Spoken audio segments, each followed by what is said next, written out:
Yo, what's going on, guys? Welcome back to my channel. Now, today's video, we are going to be continuing the engine tuck on the Miata. So my last video, we took care of a little bit of the driver's side. We rerouted some of the wires outside into the fender. I'll probably leave a link down below if you guys want to check out that video. It's just episode 1. This is the second one. So today I was actually planning on deleting the AC, but I just found out that you still need some sort of belt to run the power steering, and I don't want to delete the power steering right now. I might do it in the future, but I still want it right now. So you basically need a new belt and a couple other little small things. So today what we're going to be doing is removing the charcoal canister and also the windshield washer reservoir. Now, depending how long that takes, we might go ahead and do a little bit more, but those are the two main things in this video. I'm going to try to keep it kind of short and sweet just so we don't make these videos too long. And then in the coming videos, I'm also going to be doing some maintenance on the Miata and also start modding it. But like I said, I'm trying not to spend tons and tons of money at a time on this thing like I did with my Integra, because that's definitely what got me in my financial trouble back then. But this time, I just want to kind of take it slow. I'm not going to buy like everything at once. We're going to do it kind of slowly. But with that said, let's go ahead, let's pull the Miata up, and let's get to work. So if you guys saw my last video, I was actually struggling with this piece the most to tuck this in here because it's just such a hard piece because this wire is too short to tuck underneath the fender and you have to run it over here.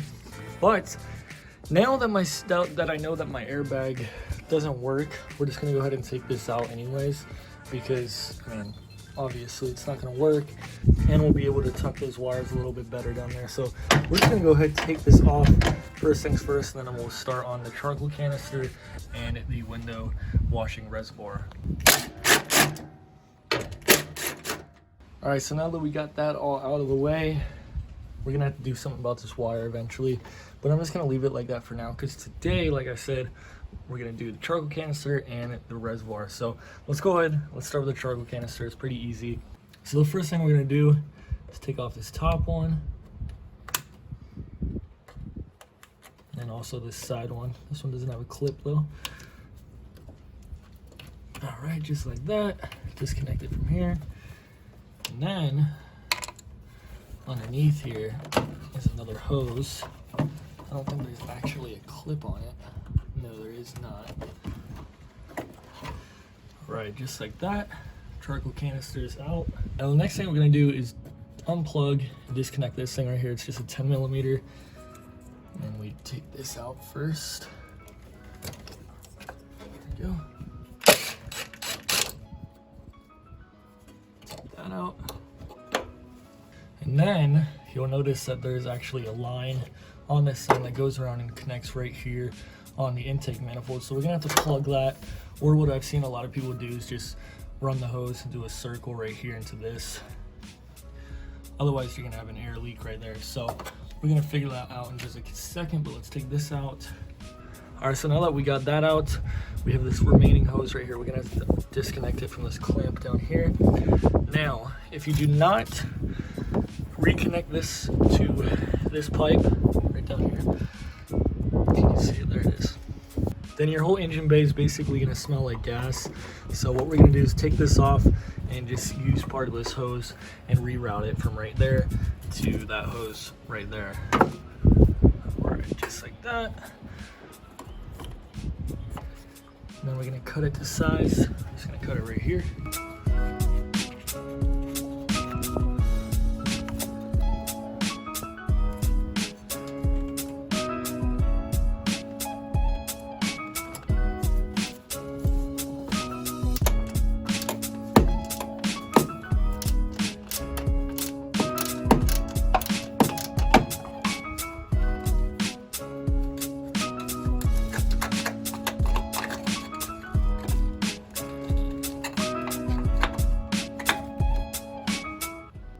All right, guys, so there it is. It's out. The only thing we need to do is cap this off with something, or like I said, just run a line. I'm gonna try to find something to just cap it off right now so we don't have a air leak. But I mean, it definitely does clean it up a little bit.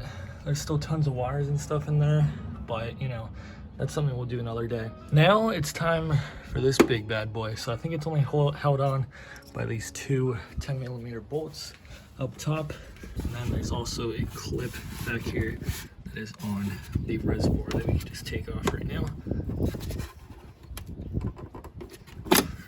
just like that.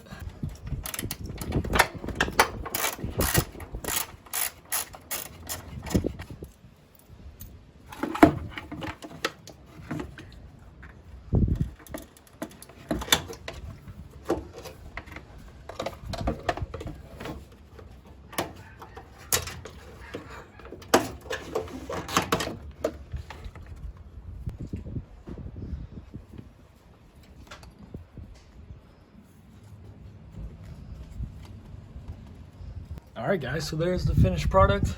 Got it all deleted, cleaned out a huge spot right there and a huge spot right here. So now we are eventually gonna have to do something about this. This is pretty ghetto and I'm actually not liking it at all, to be honest. So I'm probably gonna go to the store after this video and see if I can just find a little cap or just look around my garage, see if I can find anything that'll fit that, because that's definitely not looking too great. So we're gonna cap it that off, but there it is, guys. So in the next video, we're gonna see if we can delete all the AC lines, which will obviously open this up a huge amount as well. And we could get rid of this big condenser up front in front of the radiator too. And we could take some weight off with the AC compressor. So guys, that's basically it for today's video. I know it was really short, but I just wanted to just document this and just kind of show you guys how to do it if you've never seen how to do it before. So just one step closer to making the engine bay nice and tucked in that thing. So I'm super happy about this. And I mean, this is just the start to this project. So I can't wait to do more videos on this, guys. But if you guys enjoyed it, make sure to leave a thumbs up, subscribe to follow the build. And I'll see you guys in my next video. Peace out, guys.